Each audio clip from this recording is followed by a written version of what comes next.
Musclebox Radio, season number 2. This is episode 4, and today I am joined by Teambox coach Christopher Emmett. Chris, how are you doing, mate? Yeah, very well, mate. Very well. Just about got over the fact that I turned 29 this week, and I only have 1 year left in my 20s. As of you. Thanks for reminding me. People won't know this, but me and Chris, we share the same birthday, don't we? We do indeed. I remember when, at uni, it was just kind of...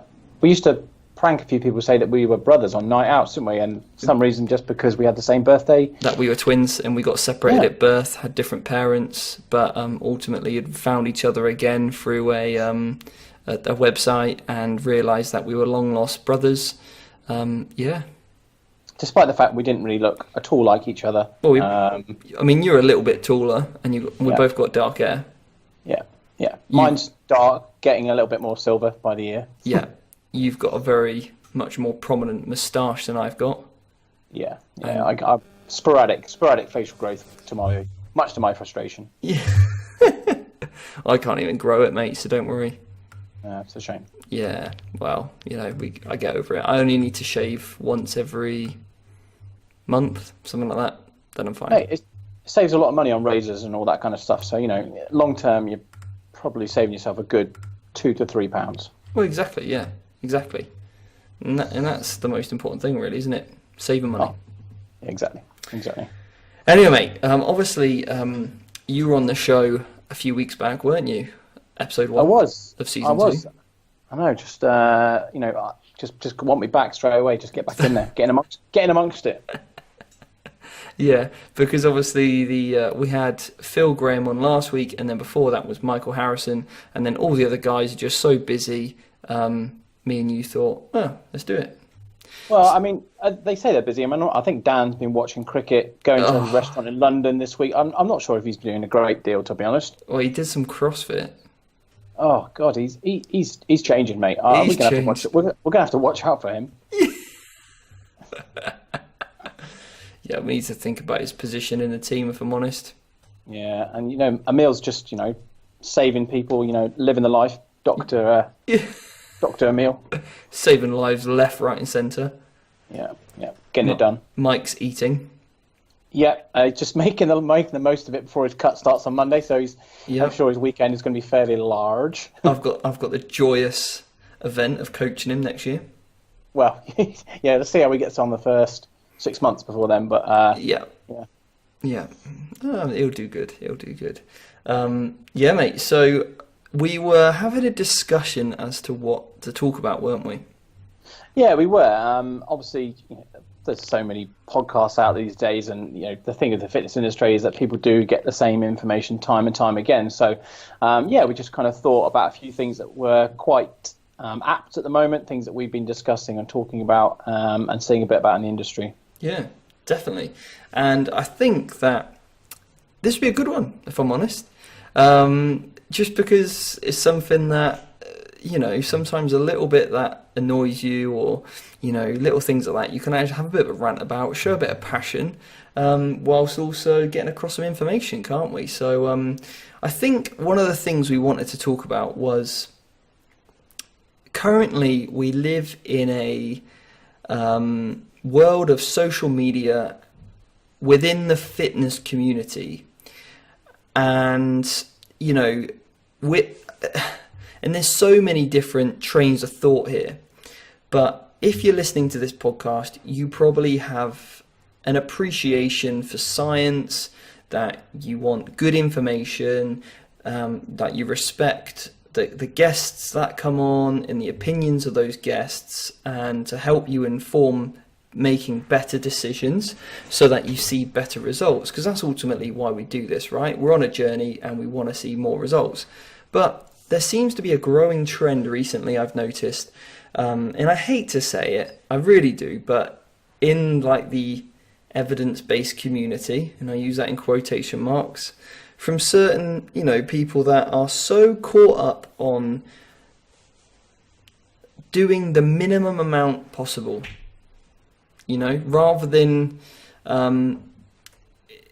doing the maximum, Yeah, I think sometimes now it can be a standing joke to take the piss out of, well, we talked about it, taking the piss out of the bros or people who are a little bit bro, and maybe understand that actually about what is proven and supported and what isn't, but actually just like to be a little bit bro, like to do certain things a certain way, like to have a certain kind of lifestyle mentality.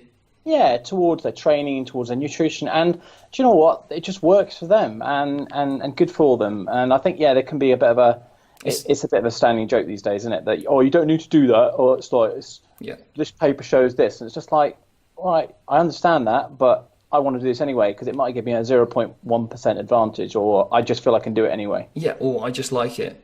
That's the thing. Like with and we'll go over some of these topics in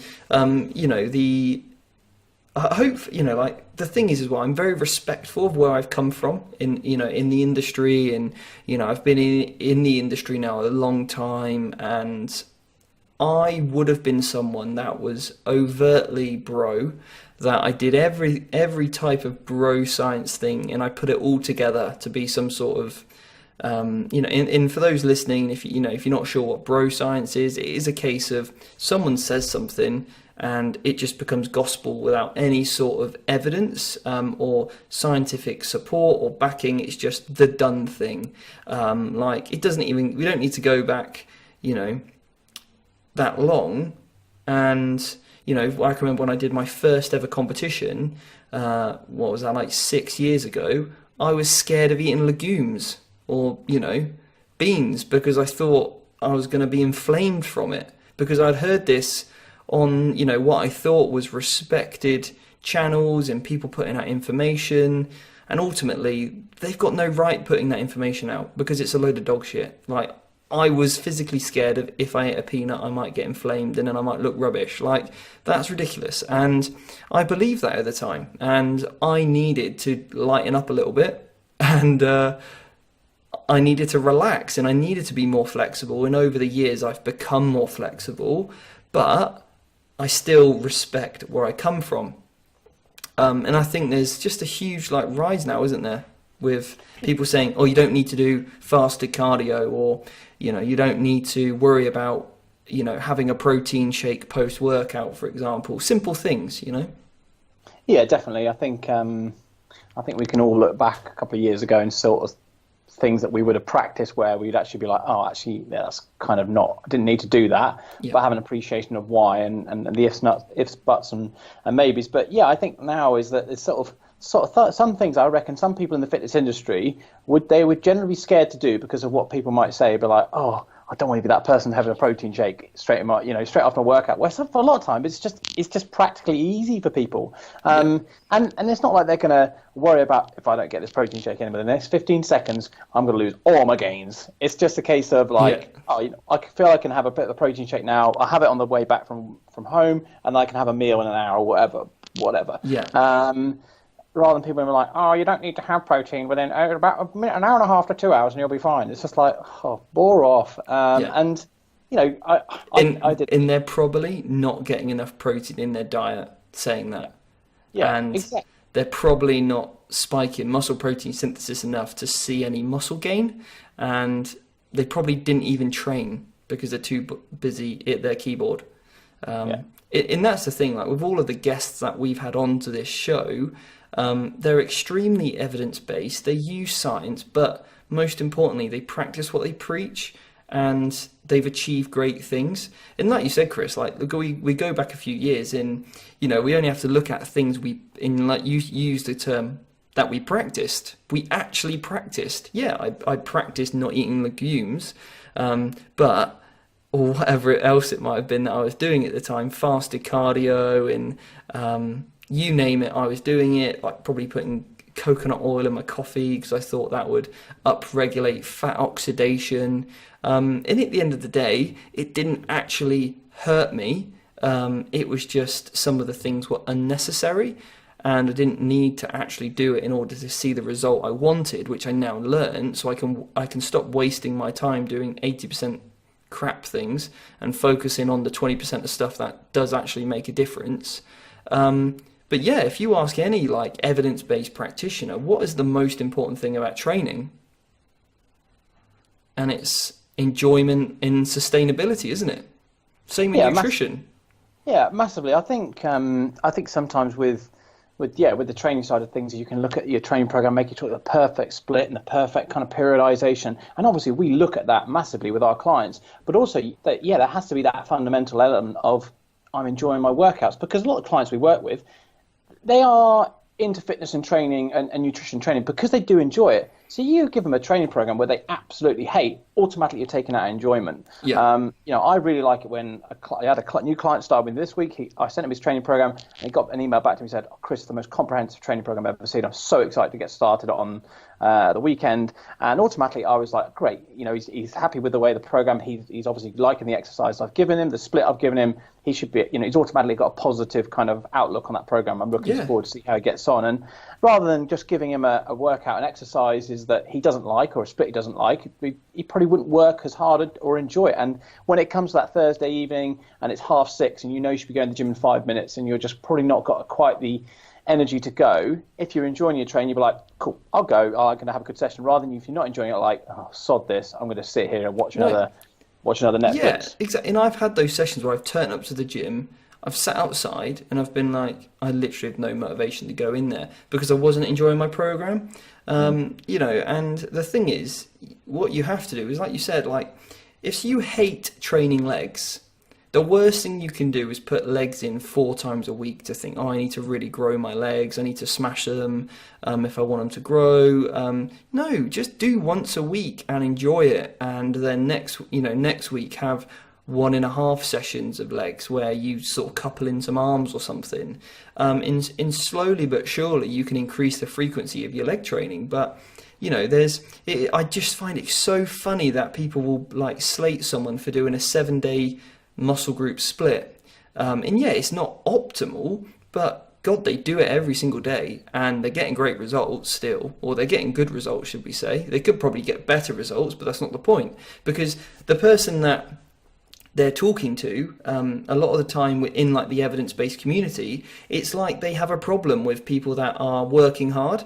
That's not really who you want to be talking to, because at the end of the day, that person working hard is still going to see great results over time because they're going to do it consistently. It's the people that aren't training and, aren't taking an interest in their health and their fitness and their exercise. They're the people we should be talking to. And actually, sometimes they need a little bit of a nudge to doing something serious in actually to buy into it, don't they? Definitely. And coming back to training is that, sometimes, like, if I go to the gym and I'm just kind of doing a bit of an ad hoc session, sometimes I might like to do a little bit of a superset where you could, in theory, say, well, actually, if you do supersets, it might reduce your total volume load because you'll not be able to work as hard on those sets rather than doing individual sets and then resting for 2-3 minutes. But, like, I understand that, but you know what? I sometimes just like a good superset. Yeah, exactly. Yeah, mate. So, like the session me, you, and Mike had the other day was quality, wasn't it? Yeah, quality / brutal. Yeah, like it was disgusting. And we had like a giant set in there where we did bench press onto pec flies and onto machine press. We're doing 15 to 20 reps with drop sets and cluster sets and with no rest. And yeah, it's probably not optimal for lifting the most amount of load so we can create as much muscle tension, but we're working hard, we're pushing each other, we're going to failure, and we all had a sick pump on, and we all had a great session, and I don't know, it was really good. I haven't had a session like that in ages, and it's just so good to get that. Yeah, definitely. I think with longevity in training or being just enjoying fitness is that, for me that day I was supposed to be doing another session, which, I just wasn't quite in the mood, and I thought, I'm going to jump in with Steve and Mike here, and had a great session. And sometimes just taking that, going a little bit off piste. If you're any of my clients, do not go off piste. Yeah, stick to the plan. stick to the freaking plan. Yeah. No, jokes. But every now and then, like some of my clients might say, "Oh, just I'm not feeling it today." Well, go and do an ad hoc session, because sometimes people need that just to mix it up a little bit. And all right, it might not be optimal all the time, but if it keeps them in the game, if it keeps them motivated, then it's probably going to be more beneficial. Yeah, exactly. Go and train some guns, like whatever. Like me and Mike were talking about, like, because I've designed our program now, because he's going to train with me going forward now. So basically, I was discussing like exercises that he can do in his gym as well as I was writing the program, and I was like, can you do concentration curls?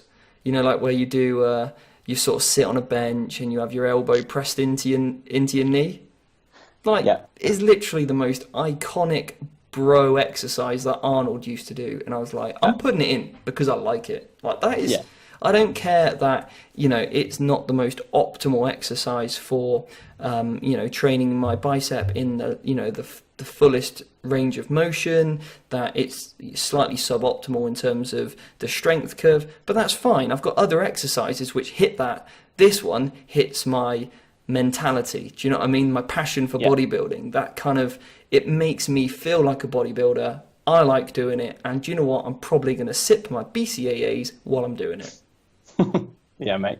Yeah, sometimes you're going to have those exercises in your training where you realise that there might be ones that are slightly better, but if you just really do enjoy doing them, then why not? Exactly. Why not? Exactly.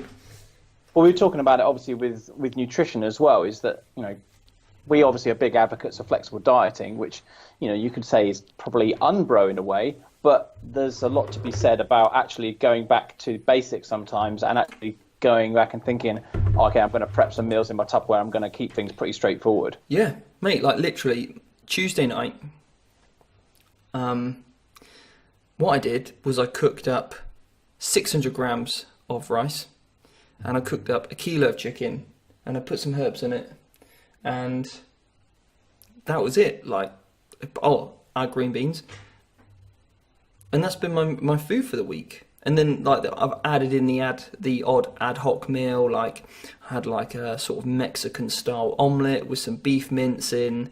That was pretty decent. But I've added in some meals in between. But my staple's been whey protein. It's having shakes before I go to bed, after training. I've had my meals, my chicken, rice and broccoli, or green beans. Sorry, I've had it, and I like it. It's fine. Does the job. Yeah, I think it's fine to just go back to that kind of regimentation. And I did a post the other day that I probably have 2 breakfasts I only ever have, and most of the time that's like oats and whey. No way. Or like, you don't have that, do you? Yeah, mate. Do you not know? I never knew you had that, mate. Oh, mate, that's kind of a big deal. Let me guess, scrambled egg on toast? Oh yeah, like or eggs on toast or whatever. And like, but at the end of the day, it's like it fits the purpose. It's easy for me. It's got a good serving of protein. I enjoy it. It keeps me full for a couple of hours, whatever, and I can tailor that to wherever my calories are. Yeah. And it's straightforward. Bish bosh bash. Like, you don't need to be like, oh, okay, what am I making breakfast? And sometimes you just can't be dealing with the aggro of like, oh, what am I going to have for this meal? And I've had it with clients who are like, oh, I actually quite like to follow a very simple, sort of straightforward sort of, not a meal plan, but they kind of eat the same foods day in, day out. And it's like, after a while, there's only going to be a certain amount of meals you have. But then the flexible dieting, I think, can come in at the weekend where, allotting that you stick to your calories or whatever you're doing at the time, then you can be a bit more flexible if you have a meal out. And that's where you can just be a bit more adventurous or enjoy different food. But yeah, there's sometimes a lot to be said about just getting things done, prepping things, because depending on where your calories are, after a while, like, I love food to bits, but sometimes when your calories are fine for a while, it can be a little bit just like you do see it as fuel sometimes. Yeah, well, that's what it is, isn't it? It is fuel. Yeah, and rather than thinking, oh, every meal needs to be super tasty and I need to make sure, what am I having? This is like, you just don't have the time sometimes. You just want to get something in, hit the basics, bish bosh bash, and it'll do a job. It's like the whole same with like cardio, right? I saw it wasn't too long ago, someone put out I won't mention their names, but someone put out a post about how fasted cardio basically was not needed, how fed cardio is just the same, and someone had commented on it like, oh, do you have any like support or evidence to, say that? And their reply simply was, Google it. I don't have time. It's just embarrassing. Like, if you're going to put out claims to be evidence-based, at least support that with literature. Because obviously people want to see that and read it and find out where you've got that information from. So I think with that as well, it's like, well, at the end of the day, I don't care if my client does their cardio fasted or fed. I couldn't care less. What I care about is that they do it. Because them doing their cardio is going to get them in better condition, so they have a better photo shoot or they win their shows. Do you know what I mean? Or it's just like, well, rather than arguing about it, just get it done. So the best answer is fasted cardio suitable for your lifestyle? Yeah, exactly. I think people, I was going to say, just like, some people just don't want to, some people don't want to eat before they do their cardio, and cardio might be the only time in the morning might be the only time of day when they can do their cardio. No, exactly. I think like for a lot of people, it's very easy. I've done it. It's just been quite straightforward. And particularly when you are dieting, like let's be honest, I would quite happily do my cardio feeling a bit hungry and then know, I've got a nice big breakfast after this, rather than having a meal before doing cardio and thinking, oh God, I feel a bit sluggish. This food's got to digest, and then being, got to wait 3 hours. Yeah, exactly. And I've got clients who work with me, and they're like, they might be in a period where they're actually trying to maybe just get stronger or gain a bit of muscle, or even just sitting in maintenance after a period of dieting. Like, oh, Chris, I'd just like to do a run once a week. And for some people, be like, no, you're gaining muscle. Do not run once a week. That's not optimal. It's like, do you enjoy running? Yeah, I enjoy it. Okay, well, go and do that. Go for a run once a week. Do that. Like, whatever. Like, if you enjoy it, do it. Fine. Because I was going to say, like, on your point there you've just made, like, you're an evidence-based practitioner where you're taking into consideration someone's lifestyle, their enjoyment, but not only that, by increasing someone's, endurance capacity in their off season, you're actually going to help their hypertrophy sessions, because they'll be able to handle more volume in their sessions, which will elicit greater results and gains. Because I know when I'm unfit, I'm not able to put the work ethic in the gym compared to when I'm fitter. Yeah, exactly. Well, one of my clients yesterday was sort of saying on his new training program, was like, oh, what about cardio? I was like, well, where we are, I'm not gonna program you any cardio. I said, however, if you want to do 300-500 a week, that's fine. And I said, actually, it might even help your training, because just what you've mentioned there, you'll be fitter, you'll be able to recover in between your sets, and let's be fair, when you're doing 12-15 reps on back squat and you finish and rack the bar, you are blowing hard. Yeah. And for some people, they're not fit. They might struggle to recover within 2-3 minutes for the next set to work hard again. But and not only that, or if they're stopping at 10 reps because they couldn't handle the extra 5 that they could have done. Yeah, exactly. So I think a lot of these things have to be very much what you point out, lifestyle orientated, where you take into account what is evidence-based, what is supported, but then also that you take that sometimes with a pinch of salt to a degree. Now, obviously, these are the smaller things. These aren't like energy balance. You can't take that with a pinch of salt. Yeah. But yeah, just like the fasted cardio, the way that people set their diet up in a week. And I've had it with clients again who might be trying to gain muscle, but during the week they just struggle to get the food in because they don't have enough time. And I'm like, well, okay, well, I'll give you 2 high days over the weekend. Yeah. Just because for them it's easier to get those calories up. So across the week they're actually hitting higher calories rather than being like 7 days and they're just under eating for 5 and hitting for 7. But rather than giving them 2 high days, that really helps. And you'd be like, well, that's not maybe optimal for muscle growth. It's like, yeah, but if they eat more calories across the week, it'd probably help a lot more. Yeah. Right, we're going to take a very short break and we'll be back continuing this conversation as to how we can make things more optimal and how we can focus on how we can get the most of enjoyment out of our food and our training.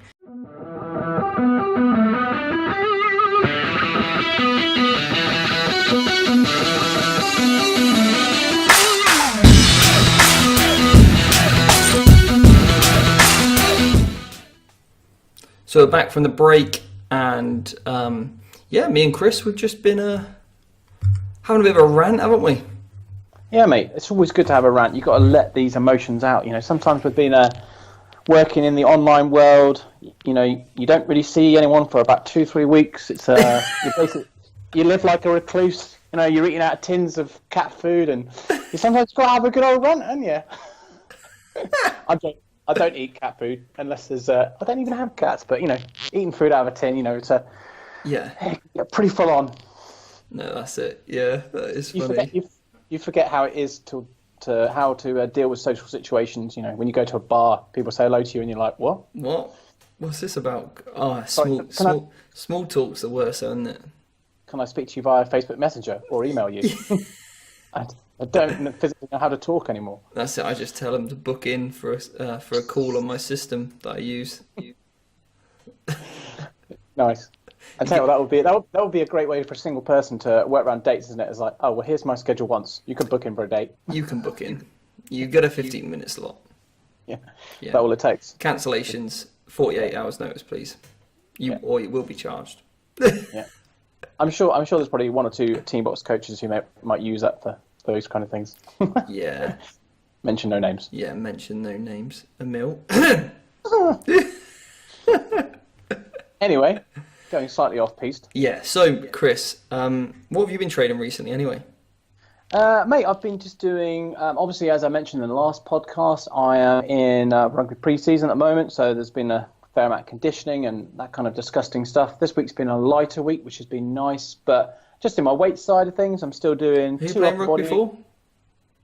Reading Indians in Reading. That's where I've playing this year. So yeah, it's been a couple-year hiatus since playing. So yeah, I've been doing lots of training. I'm just looking forward to actually getting into some games and getting in amongst it, mate.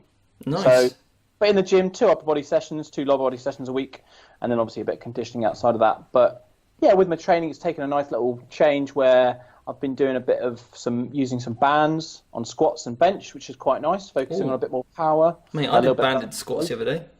Yeah, mate, they're nice, aren't they? Really like it. Not for the same reasons you're doing them, though. No, probably not. But again, it's and that's what I'm enjoying my training at the moment. Is that it's just a bit of a real sort of change in what I've done in previous years, really. So, but still, still doing some decent bodybuilding sort of work in it. And yeah, just enjoying my training, mate. Just enjoying it. Yeah, on my leg day, which was because I'm on a 5-day split now, and I'm doing legs push pull, then an upper lower split. Nice. or lower upper, whichever way I do it. But yeah, legs on Tuesday was banded back squats, maintaining tension, not locking out, superset with and that was 10 to 15 reps. Superset with leg extensions. Ooh, all the quad pumps. Oh, it's disgusting. And then onto lunges. Yeah, So, that sounds brutal. sounds terrific. Yeah, it's just like, the thing is, like with the bands, for me, it just makes the lift hard from bottom to top.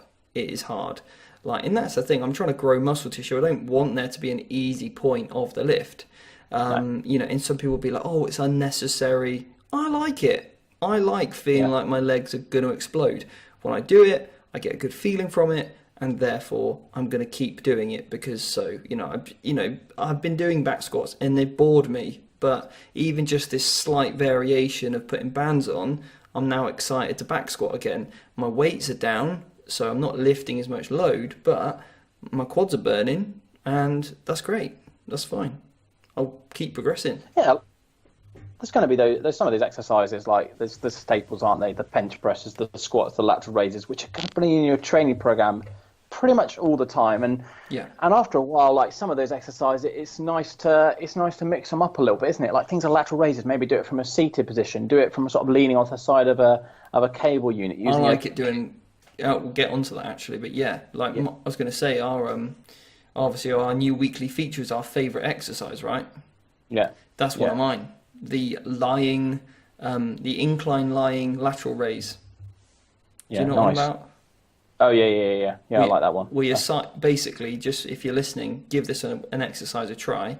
So you sit side on to a incline bench.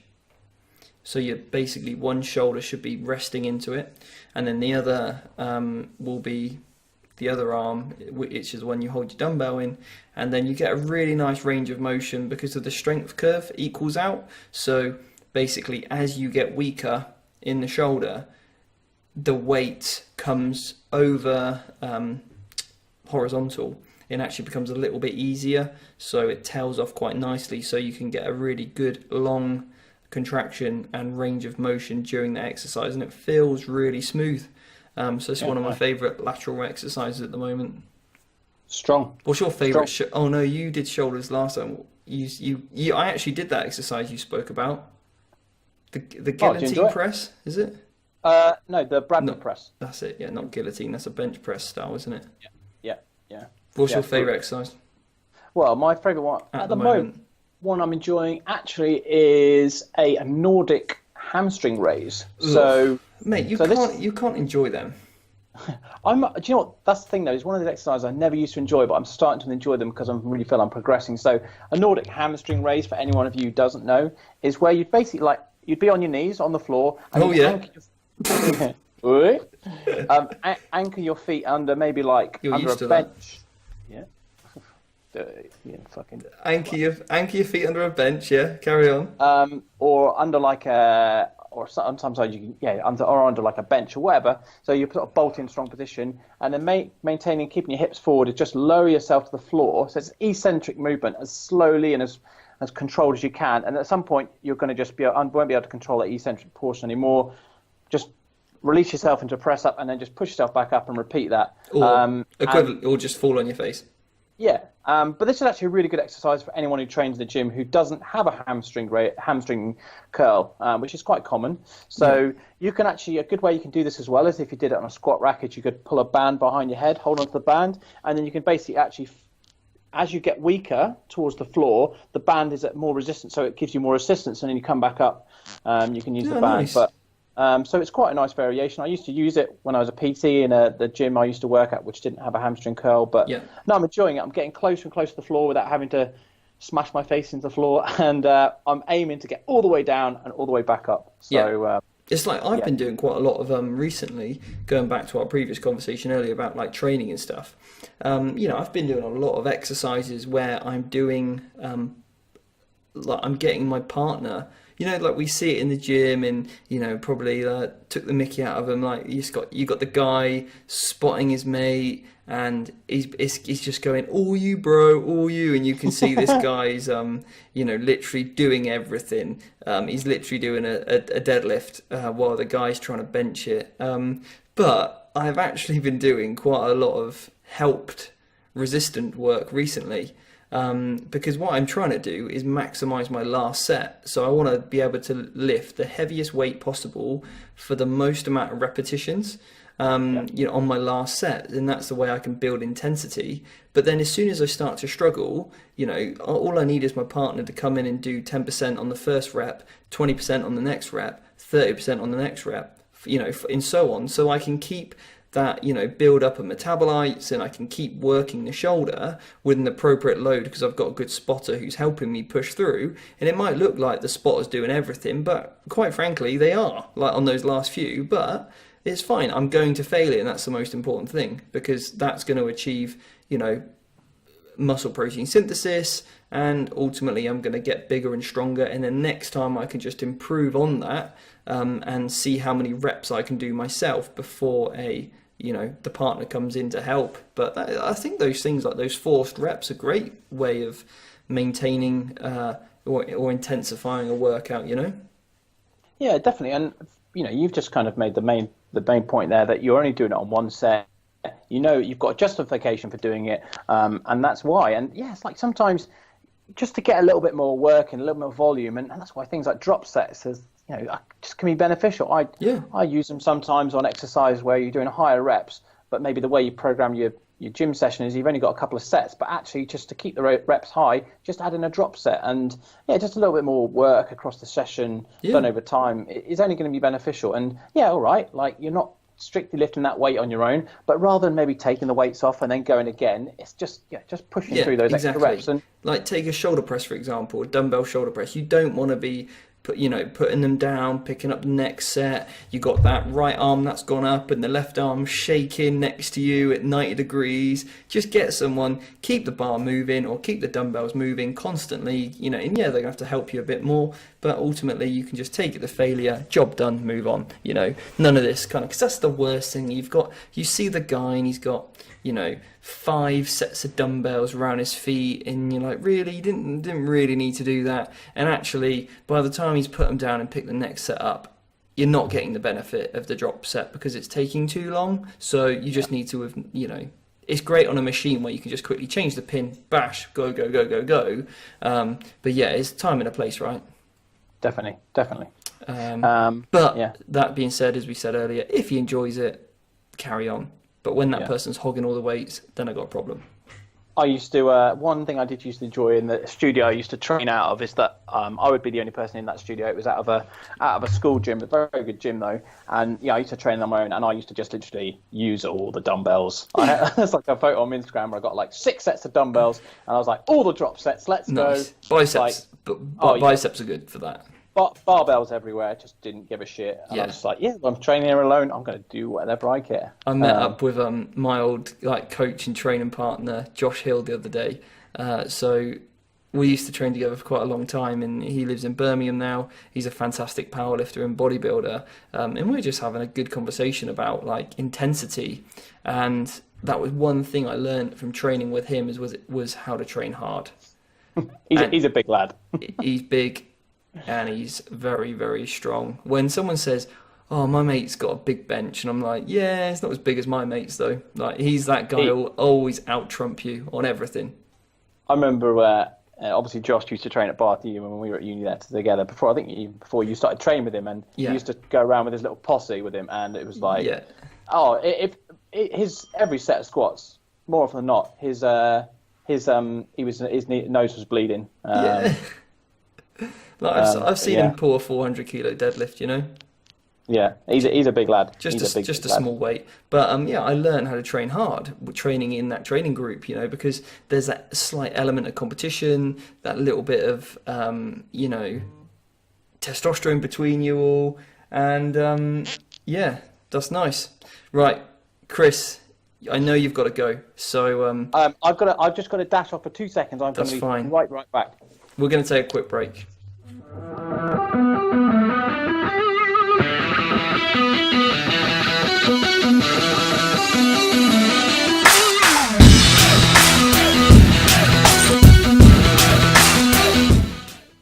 So we're back from the break again because Chris had to go. What were we talking about? Intensity, weren't we? Yes. Talking about intensity. That's it. That's it. And, with that a bit of healthy competition, there's nothing like it when you get a group of lads together, smashing out the bench press, trying to beat each other's scores, trying to improve, and you can't get that level of intensity training by yourself. You just can't. You can't go to failure as hard. You don't have that person going, Chris, get up, it's your set. Get back under that bar, or that person who goes, don't stop, one more rep. Yeah, definitely. And I train on my own most of the time, and so I do enjoy training with other people, and particularly I've trained quite a lot with my younger brother, and he's a couple of years younger than me, but still kind of strength levels not too far away. I've always maintained the pecking order, and when we train with each other, it's like brother against brother. It's a proper right, who's going, who's in, and you don't want to be that brother who's got beaten by the other brother, and that you want to make him sick in training. Yeah, exactly. That competitiveness in training is great, and you just can't buy it sometimes. So people think they work hard when they train on their own, but go and train with someone who's either a little bit stronger than you or just nearly as strong as you, so you need to keep on top. It's well worth it. Yeah, for me, I know that I'm not the biggest and I'm not the strongest, but I'll push you, and I will try and make you sick if we're going for it, But and it's just that that's great when you have the ability to be able to get the best out of someone. That's what a training partner should be all about, really, is getting the best out of someone, and then them also getting the best out of you, because I'm only horrible to people in the gym because I want the best for them, but I also want them to be horrible to me. Yeah, definitely. like when we trained together the other week, like with yourself and Mike, I remember one of the exercises we were trying to get to a certain amount of reps with the minimal drops possible in the clusters, and I was watching you and Mike, and I was like, okay, they've achieved 16 reps. I guess I've got to get to 17. Otherwise, I was like, I've got to get 17. And I would probably maybe have stopped them 15 had I not had that little target. But just sometimes having that little carrot to work towards, it just ramps up that intensity. And it's not like we're trying to compete on loads. It's just we're trying to compete on using an appropriate load where you can, maintain your form and maintain tension and activation, but, everyone else is pushing you to work as equally hard, and that's the thing. That's the important bit, not just slap on all the weights and try and see if you can lift it and ultimately get injured and break your back or something. I'm not on about that. I'm talking about the amount of activation and tension you're getting through your chest, and seeing someone's pain of that pump is that's what it's all about. Definitely. But we're also going to sort of mention about different ways that you make things more optimal as well, aren't we? Yeah. So let's just go over some basics then, Chris. What do you want, training or nutrition? Well, let's. We talked a lot about training last couple of minutes. Let's go back into nutrition. All right. So, if we're talking about meal timing, so again, there's a lot of conversations about meal timing doesn't matter. This is kind of developed from sort of the fasting crowd as well, saying, you don't need to eat breakfast because, you'll still be fine providing you hit your daily protein and stuff. And also if it fits your macros or flexible dieting crowd, just focusing on those macronutrients without the best practitioners will still be, talking along the same lines we are, right? So yes, of course, those daily totals are important, but actually, if you care about performance and gym performance, then we can try and optimize some of this, can't we? Definitely, and I think flexible dieting is a great tool for people, because anyone who's been there where they've been restrictive with their foods and then they've kind of just not be able to get consistency with their diet, then they actually bring into okay, well, I can actually enjoy these foods in moderation.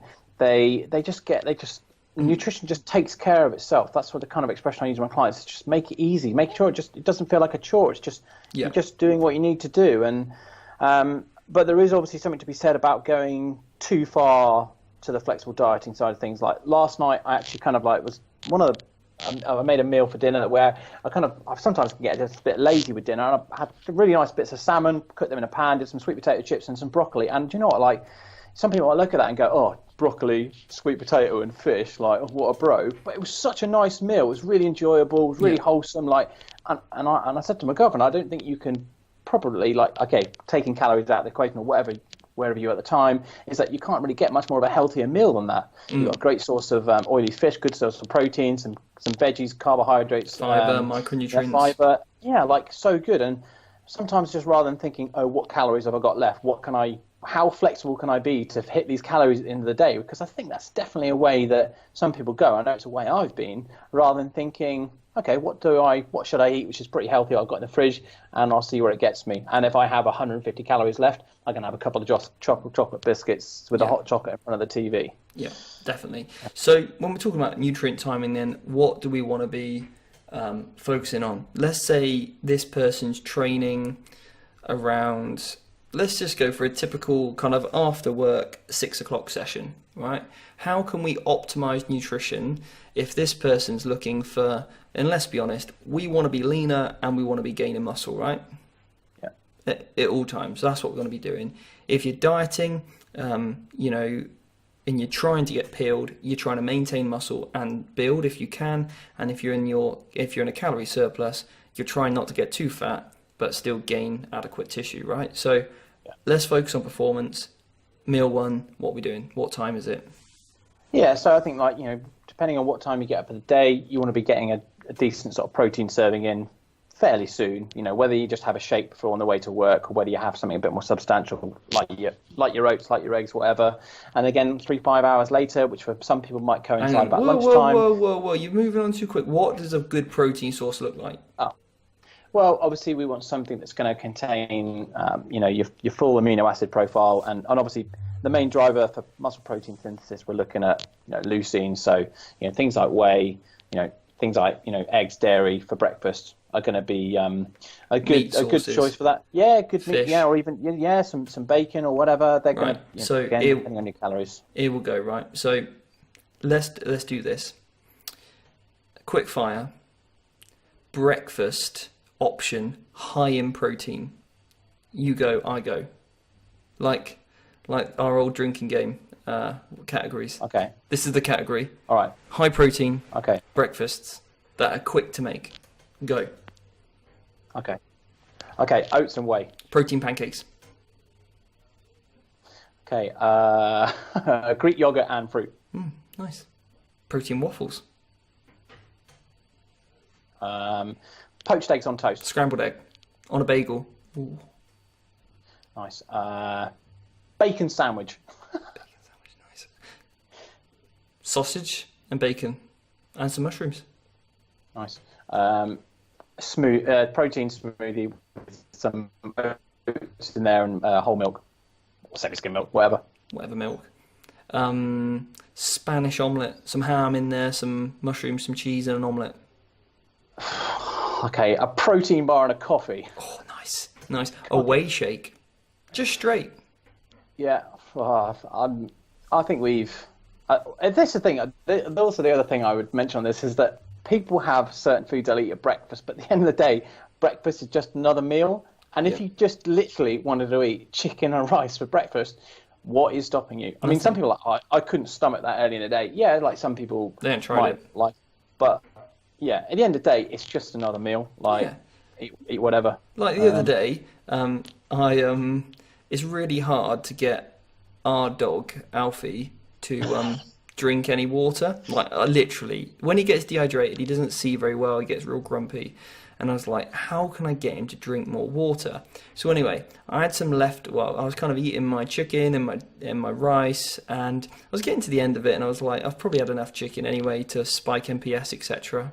And I probably had a quite a big chunk left, right? And I was like, and I still have a bit of rice left, so I was like, right, I put some water with it in a NutriBullet cup, and I blended it. So I blended rice, chicken in water, and I was like, I'm going to try it. And then I was like, Laura, do you want to try it? She was like, no, that's disgusting. Get it away from me. And I was like, well, it's only chicken and rice and water. Like, it's going to be fine. It's just going to taste like chicken soup. Turns out, it tastes like chicken soup. The temperature needed a bit of work, if I'm honest, but you reheat that bad boy up, and that's going to be fine. Yeah. And the dog loved it.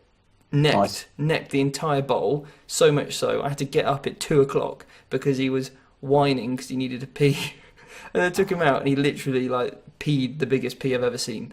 But yeah, it was I'm glad he's hydrated now on his chicken soup. Mate, Alfie's getting those gains. He had to get his night feeding in, you know. He's getting a bit old in his older age now, so we need to spike MPS more frequently.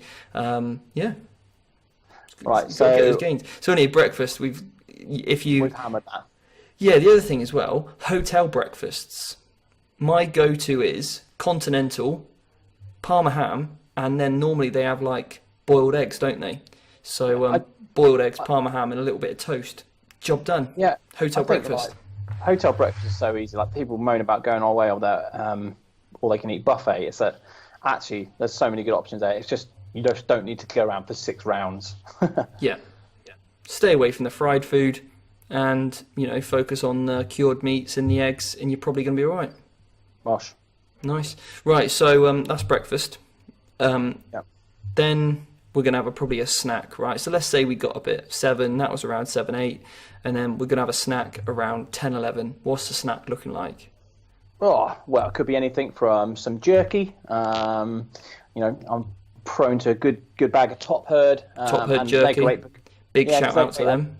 Yeah, and they are about 30, 35 grams of protein in a bag, which is, and for how much, that's a great thing with jerky is obviously it's dried, so it's much more per 100 grams. There's a lot more protein there than just a piece of steak, for example. Yeah. It could be a bag of jerky and an apple. That would be a great snack. Could be a protein bar. Could be some Greek yogurt. Again, all pretty straightforward snacks, really. Bit of protein in there, add some carbohydrates depending on what your calories are.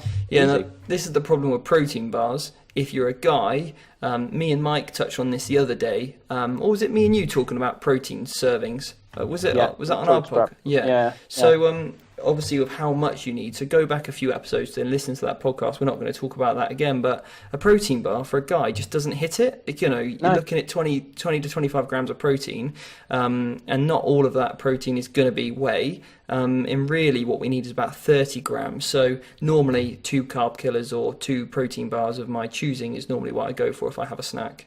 But then that gets costly if you go down that route. Exactly. Like Mars Snickers bars might be lovely protein bars, but it's only 8 to 18 grams of protein. That's I did a post about it the other day. It's like it ain't really enough to do the job. If you want a bit of chocolate, then just have a whey shake, then a crunchy. Easy. Yeah, nice. Nice, yeah. So yeah, those are some good snacks, and then lunch. Or could be standard. Now I'm going to put a plug out there to YOLO Food Company. So YOLO Food Company were the guys that prepared our food for the retreat, and they do just so many great options of food, don't they? Whether it's steak and rice or chicken, it's all convenient, really fresh, well made, tastes good, and pretty reasonably priced actually, I think, for that level of convenience, because often you pay more for convenience food, but all the macronutrients are on their labels and stuff. But again, we're just looking for, and this is why they tick all the boxes, a good quality protein source, a meat, a fish, something like that. Then we've got some veggies in there so that we've got the micronutrients, we've got the fiber. We want some carbohydrates, yeah?